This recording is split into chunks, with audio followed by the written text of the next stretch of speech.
देश भर में लव जिहाद की बढ़ती घटनाओं के बाद मन में आक्रोश का ज्वालामुखी फूटना चाह रहा है और इसलिए काव्य के द्वारा उसको आपके सामने रख रहा हूं कि आर होना चाहिए या पार होना चाहिए। सच तो यह है कि अब सहार होना चाहिए। हर दिन उठ रही है बेटियों की अस्थियां और आप कह रहे हैं कि विचार होना चाहिए। नहीं, लव के जिहाद का प्रतिकार होना चाहिए, केवल प्रतिकार होना चाहिए। पाप की जड़ पे सीधे वार होना चाहिए।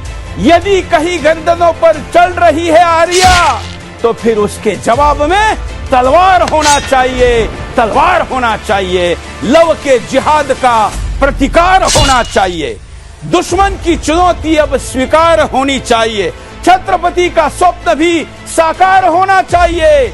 न्याय की राह में मर मिटे या मार दे, उन सभी वीरों का आभार होना चाहिए। लव के जिहाद का प्रतिकार होना चाहिए। हिंदू ही हिंदू का परिवार होना चाहिए। धर्म के हर शत्रु पर प्रहार होना चाहिए। किसी जगह पर आ न पाए एक भी गद्दार, अब इस धरा पर ऐसा ही सहार होना चाहिए। लव के जिहाद का प्रतिकार होना चाहिए।